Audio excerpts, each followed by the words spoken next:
The Play Absolutely podcast with Dr. Sue Jennings and Dr. Andy Hickson.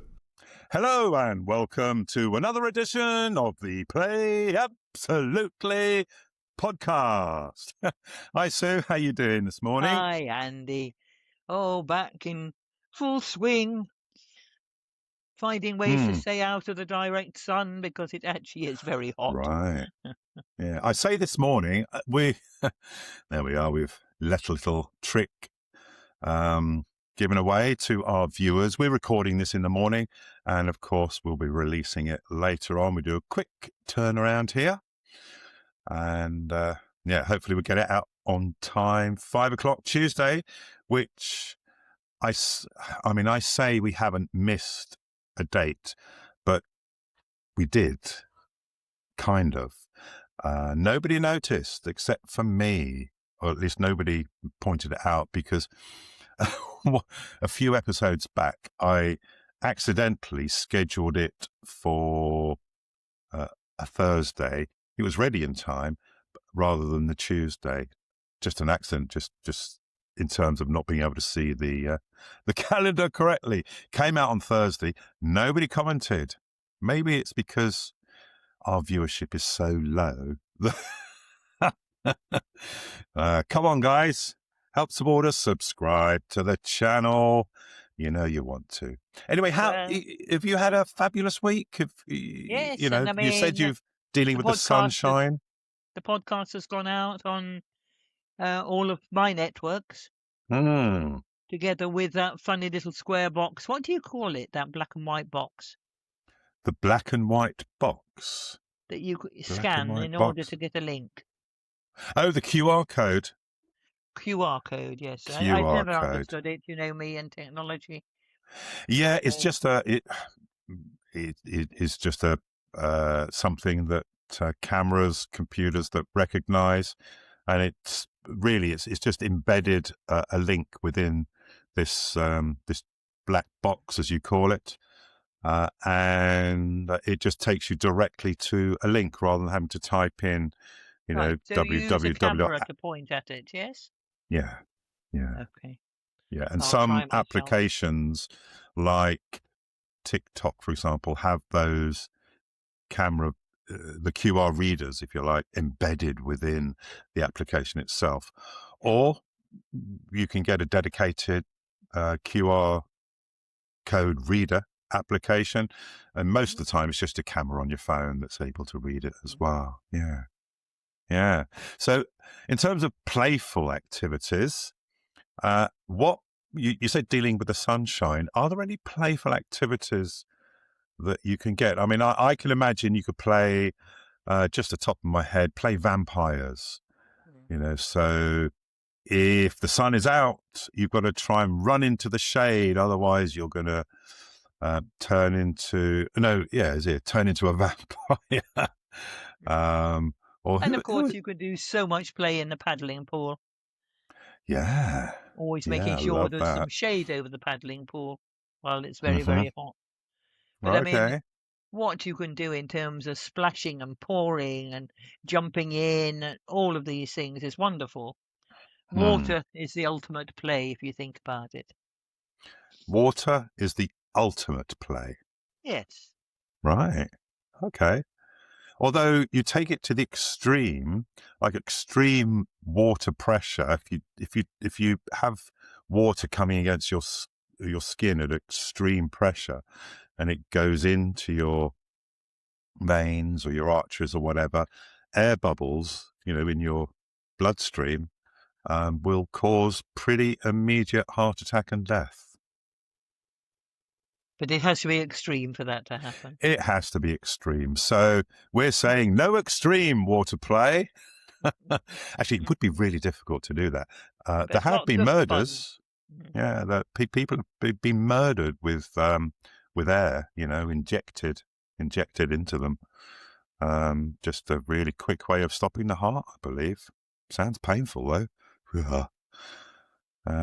And I don't think there's any macabre this morning, Andy. I know it's macabre, taking water play to the extreme, and water guns, I mean, we don't allow. I don't allow guns in the house, and that's even sort of toy guns. Some people say I'm extreme, but slowly I have relented this hot summer to allow water pistols. So, little water guns that you can fill with water and fire at people. I think banning those would take it a bit too extreme. Oh, But right, because I did ban them myself. you did. And you've had all sorts of squeezy bottles that you could Yeah. squirt at other people and yourself and pour over yourself and all these things. But I I know. didn't Well, allow.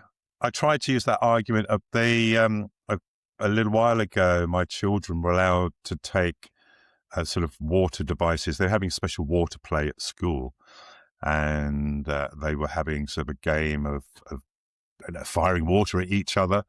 And they were allowed to take water pistols to school. And I tried to use your argument. Look, I've got this old squeezy bottle. And it's much more powerful than a water pistol. And I managed to persuade my son to take it. And he came back. I said, "Oh, how did it go with the squeezy bottle?" He said it was rubbish. Everybody laughed at me. I didn't use it. I had to borrow a little water pistol. So it was just the look of the thing with a squeezy bottle. It is more powerful, holds more water, but it's not cool. Not cool enough. You need a pistol-shaped gun type thing to squirt the water with. So, yeah. And of course, a variation of that is the bubble gun that, you can now get water pistols that you put the liquid in to make bubbles. Yeah. And I think that's very unfortunate when we're using the bubbles for relaxation and calming, that you put them inside a weapon. Yeah. Yes. Well, I mean, even the airports with the sort of the bans on taking certain things through airports, there's been lots of reports, haven't there, where there's been children with sort of, having literally a play gun made out of plastic that is smaller than half of your little finger for their action figure. They've been confiscated, and I think there was talk of one family that were actually turned away from going to the United States because of a tiny little toy gun found in the children's or the child's rucksack that was taken on the aeroplane. Yeah. So where is the line? I wonder if you drew a pistol and had it on a piece of paper, whether they would ban that as well. Yeah. Give children plasticine, and many children, first thing they make is a weapon. Yes, which it sort of tells us what kind of influences they have. So the weapon's got to come from somewhere. There's something just on a point, when I was editing our last podcast, do you know, I think that was the first podcast that we've done, and we're well into the 30s now, where we didn't mention the Tamiya. So we didn't mention the Tamiya once, and we've always at least once. So I've said it 3 times now, but it just reminded me. I had that thought, but if you give the Tamiya sort of pen and paper, I don't think they would draw the gun because they don't have that influence, do they? No. Usually the first thing they draw is a house, I find. Yeah. It's funny how Tamiya house, yes. It's like, it reminds me of an activity that I've often do, and I mean, this isn't 100% the case, but you get participants to do like a self-portrait, but they draw it with their eyes closed, so you can't see what it is you're drawing. And as I said, it's not 100% of the case, but by far the majority of the people that draw that face with their eyes closed miss out drawing the eyes on the face. Something may, and I'm sure that's something to do with the fact that you've got your eyes closed, so they forget to draw the eyes actually on the face, which is quite strange. Right. Okay. So would you like to go to our section of play in the news, yes, or is this too early? We did. I think we go for this week's Play in the News. And we got a slightly different way. Well, you'll see. Slightly, we haven't really changed the format, but we're going to focus on the International Day of Play. Now, this is a new UN-recognised annual day held every 11th of June. It was established by the UN General Assembly in March 2024 through resolution. And UNICEF says the day is facilitated by UNICEF and UNESCO on behalf of the UN. So, what is it about? It is not just Children Having Fun Day. It is a global attempt to make play visible as a right, a developmental need, a public space issue, an education issue, and a protection issue. UNICEF defines the day as a time to celebrate the power of play, raise awareness of how central play is to children's development and well-being, and help ensure every child can fulfill their right to play. Now, the right behind it is Article 31 of the UN Convention of the Rights of the Child, which recognises children's right to rest, leisure, play, recreation, cultural life, and the arts. In 2026, the theme was Protect Play, Protect Childhood. Now, this is not simply celebrate play. That's stronger than that. It suggests play is under threat and needs defending. Now, UNICEF frames the theme as a reminder that governments, businesses, schools, families all have a responsibility because healthy childhoods are built on play, as you and I keep on repeating again and again. The Child-Friendly Cities Initiative, which is part of this, is a useful breakdown of what is threatening play, like shrinking safe public spaces, privatized urban space, traffic hazards, air pollution, overscheduling, and rapidly changing digital environments. UNICEF connects the day to a new global data showing that more than 80 million children aged 2 to 4 are not playing with caregivers at home, and around 90 million children under 5 do not have access to playthings. Now, that's important because it frames play as an inequality issue, not just a lifestyle preference. In the UK and Ireland, play organisations used the day to promote the Play 31 challenge, asking schools to add 31 extra minutes of play to the school day, inspired by Article 31. The question for busy UK schools' timetables is, where are the 31 minutes in the school day coming from? They're so packed. The International Day of Play is still young, but the evidence points to a fast-growing global movement. More than 140 countries backed the UN resolution, but only 25 countries that we know of were involved this year, with Bhutan leading the way, involving all of their schools and the National Stadium. That's this week's Play in the News. Very important, Andy. Yeah. Very important. And just what can everybody as individuals do to contribute? You see, the paradox for me is that probably a large number of children referred for play therapy are being referred because of a lack of play in their lives. Right. When children are abused, when children are neglected, all the time they're being deprived of that capacity to play, develop their imagination, play with others, sing nursery rhymes, all of these things. So it's quite extraordinary that a child has to then go to play therapy to make good what has happened in relation to play. Whereas if International Day of Play could really up the stakes a lot more to make even more awareness of the necessity Mm. of play. And of course, that's what my Daisy Play initiative is about. Right. It's not about play therapy, it's about enabling people, particularly adults, to play. Hmm. And just to make a note of that, we've got our launch day in Somerset on Ah, Saturday, the 18th of July. 18th. So the date today is, oh, right. So it's a month from today, Yes. is it? Okay. And people can come and hear all about it, do a workshop, meet other playful people. Mm-hmm.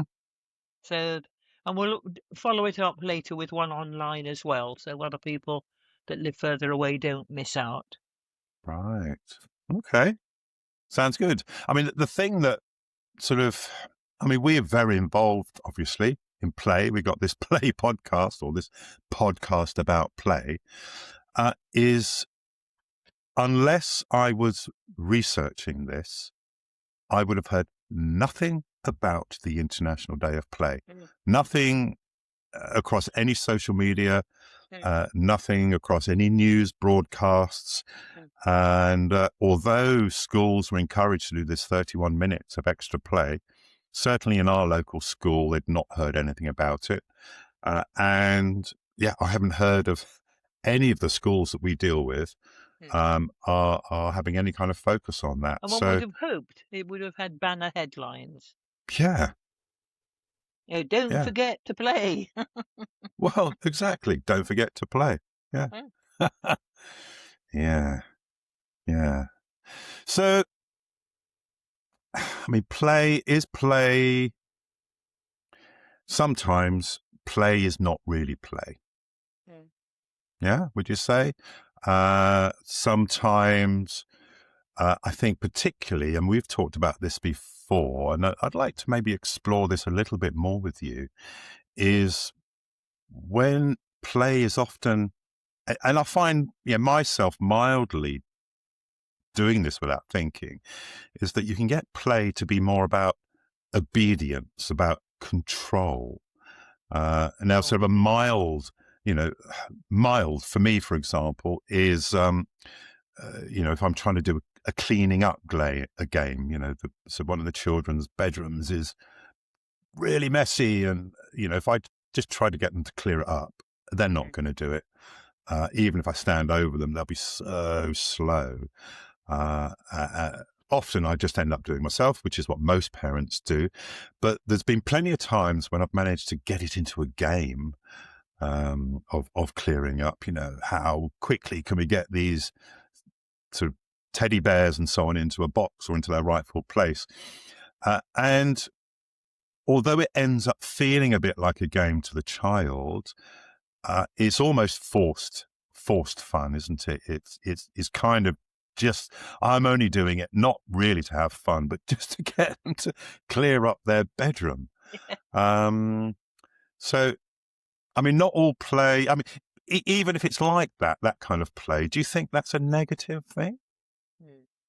Well, the interesting thing is that the play therapy world seems split between Right, those people that feel you do clear up with the client as a way of closing the session, and the others who say, no, no, no, the child should be able to leave its mess behind and not clear up.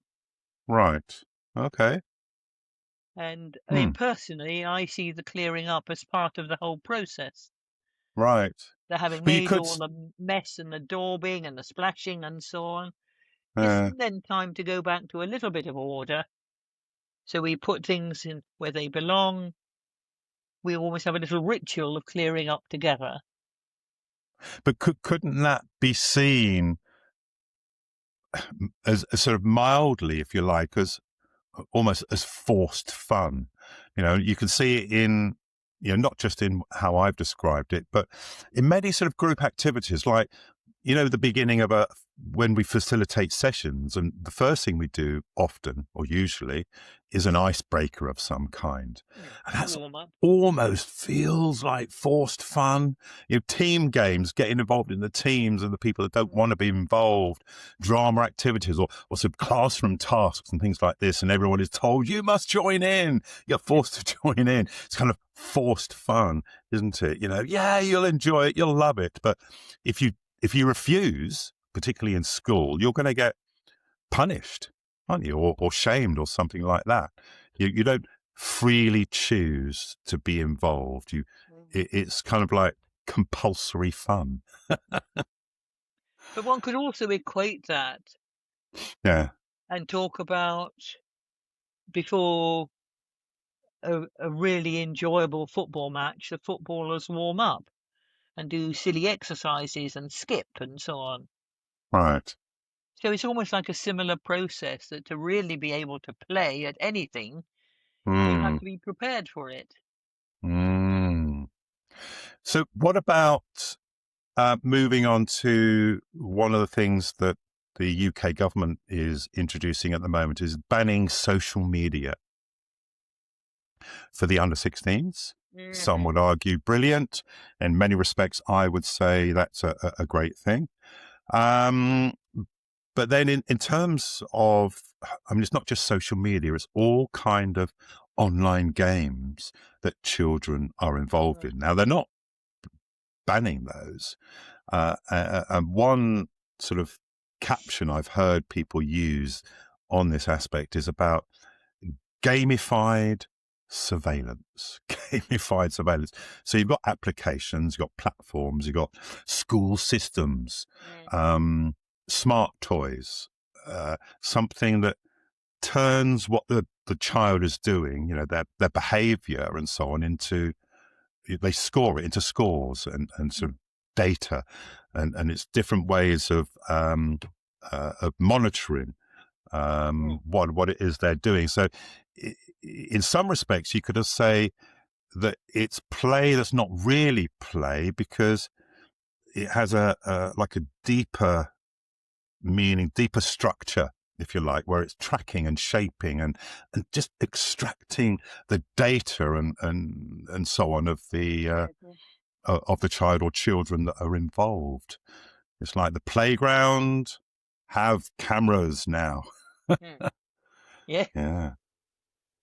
Yes, the point being that all these things become an all or nothing. Whoa. They become an all or nothing. Okay, that's better. Sorry, audience. That's me going whoa to the change in volume. It was all slipping off. Okay. Right. So we don't seem to be able to find halfway measures in anything anymore. It's either a total ban or it's not a ban. Right. Okay. Okay. So I think the jury's out on this still, Andy. I don't think we're quite sure what the outcome is.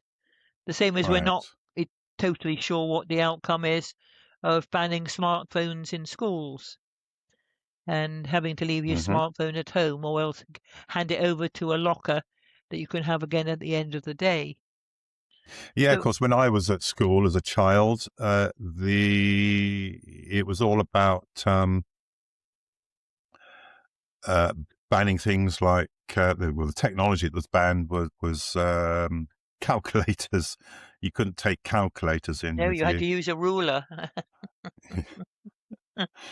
I remember one group of grandchildren being highly affronted because I gave them rulers for Christmas rather than calculators. Okay. All right. So, let's just get back briefly to International Day of Play. Even you, as arguably one of the leading play people in the UK, even you missed the International Day of Play this year. I know you ran. I did indeed. It sort of came and disappeared again before I'd fully registered it. Right. But as you say, there was just not the prominence on social media or anywhere else. Even the UK play organisations weren't flagging it up and saying, "Hey, join us for a session." I think that's a bit remissful on our part, if I'm honest. I think both of us should have been aware enough about major things, and I, didn't. It passed me by the 11th of June without knowledge, and I know there's a lot of things going on. We were organising a lot of activities, but we do have to bookmark it for 2027 ourselves. I think we should do a special podcast with some special guests. And perhaps do a warm-up towards it. So, say the 2 or 3 weeks previous, we highlight it as well. Highlight it, promote it. Let's get in touch with UNICEF and UNESCO. I think, I have 1 or 2 contacts within the organisation. Maybe you do too.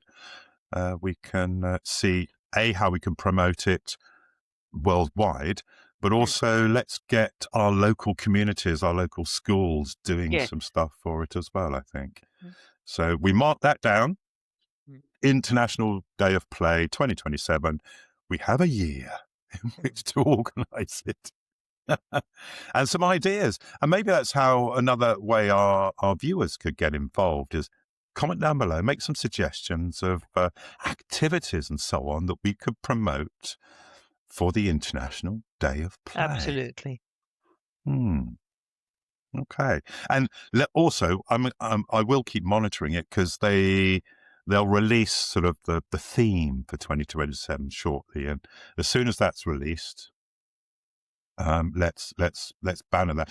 In fact, I was thinking, on a lot of sort of news shows at the sort of the bottom of their box of where I'm running there, they have got what's called a ticker of news and so on. I was wondering about whether we should start. It's a bit more work, but we could maybe have something like that. Let's see if we can get I could any do of that on the PowerPoints I present. To have a little strap line at the bottom. Yeah, I think that's something slightly different, but yeah. No, I'm just thinking of different ways of doing it, yes. So any controversy you've heard about play this week? Well, I'm still puzzling about a phrase I read in somebody else's news on Substack when they used the phrase, "It's like turkeys voting for Christmas." It's like turkeys voting for Christmas. Oh, turkeys voting for Christmas.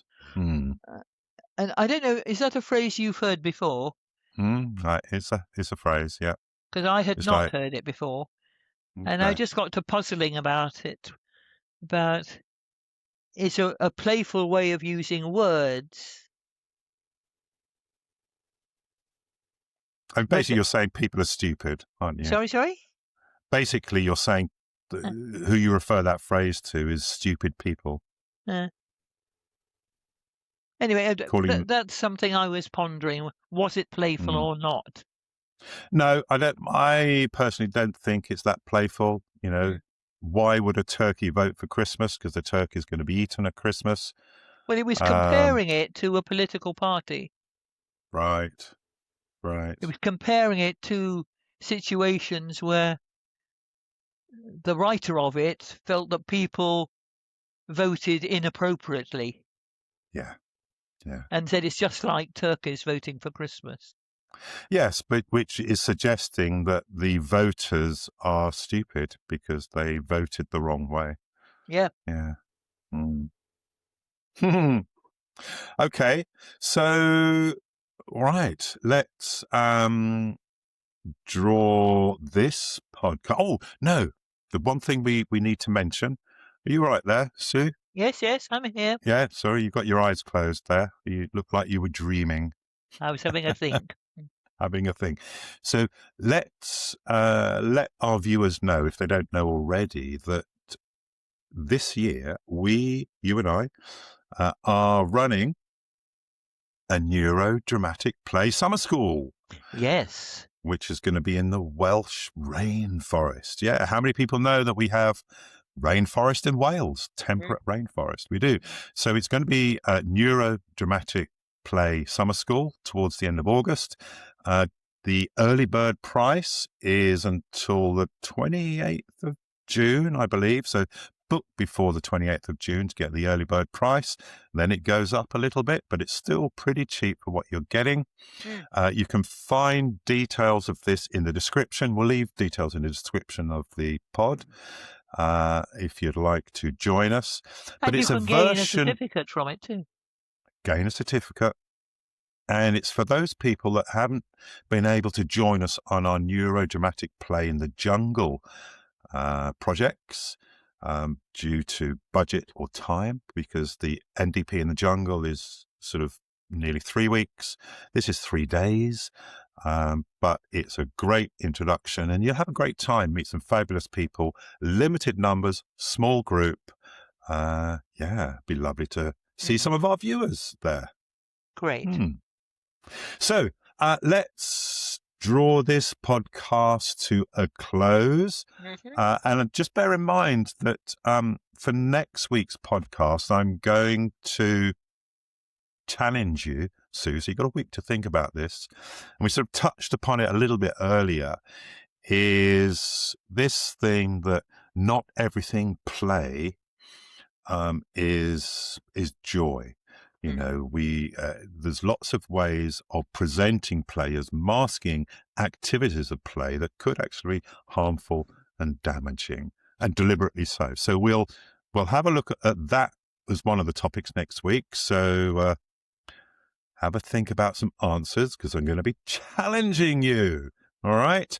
But for now, let's end the pod as we always do with an activity or two that if you're feeling the blues, a little anxious, is a creative activity, one by Sue, one by me, that will hopefully help you relieve some of that anxiety. So as always, Sue, what have you got for our viewers this week? Well, I touched earlier on the importance of nursery rhymes and nursery stories and fairy stories, all of these things, and that all of them have an underlying motive. Right. And I was thinking about Incy Wincy Spider. And if people are feeling anxious, just focus on that little rhyme. You know, Incy Wincy Spider, and you move your hands up, climbs up the water spout.